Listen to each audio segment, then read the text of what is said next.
Alors, ce matériel-là, c'est avec cet accessoire qu'on brasse le miel crémeux. D'accord? Donc, c'est des seaux de 40 kg. Il y a une chambre froide à l'extérieur. On met ça sur une platine là. Et ça, c'est couplé sur le minuteur. Le minuteur, il va faire tourner le brasseur un quart d'heure toutes les heures. Et on va le faire cristalliser. Comme ça, lentement, pour avoir ce résultat-là. Voilà, un résultat parfait de miel souple.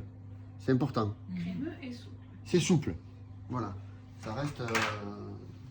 voilà.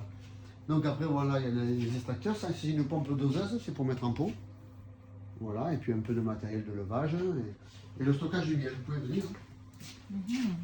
Voilà, le stockage du miel de la saison. Il est dans ces seaux de 40 kg. Et donc, je vous ai expliqué, il y a des miels qui ne cristallisent pas, donc ça ne pose pas de problème. Mais il y a des miels qui cristallisent, donc quand on ouvre le seau, il est complètement figé.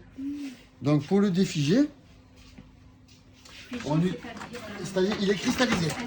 Donc, pour le mettre en pot, on est obligé qu'il soit liquide. Donc, ça s'appelle un plongeur, d'accord? Et c'est une résistance que l'on pose sur le miel et qui va le défiger. Alors, sur cette résistance, il y a un programmateur de température, d'accord? Donc, on va le mettre pas chaud, d'accord? À peu près à 35 degrés. Et on va le laisser une journée. Donc on va le, pour pas qu'il soit trop chaud, on va le, au fur et à mesure qu'il fond, on va le manipuler de façon à ce que ça puisse être homogène le plus rapidement possible. Et quand il est bien liquide, voilà, on le verse dans la doseuse, dans ce fût là qui est en inox, et on peut faire de la mise en pot. Voilà, voilà. Ah, c'est ça La doseuse? C'est ça. Voilà. Après il y a d'autres.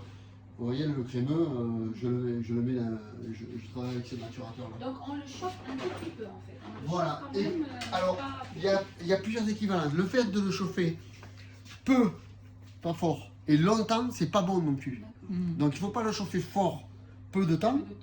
D'accord? Parce que là, peu, trop longtemps. voilà, parce que ça fait monter les HMF, notamment. Voilà. HMF, Et voilà. HMF. C'est les sucres.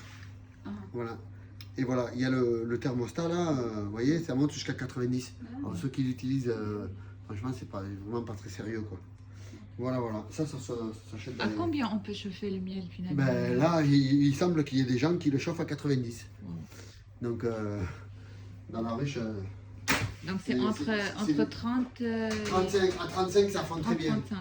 Voilà, Okay. avec un couvercle, voilà, de façon à bien garder la chaleur. Voilà, il y a un couvercle de façon à laisser passer l'axe. Et puis après on enlève le couvercle et puis on le malaxe de façon à ne pas le chauffer. En une journée ça fond, à 35. Voilà. Et les bonbons, comment vous les fabriquez? Alors ça c'est un confiseur. Ça c'est un métier à part. Ça,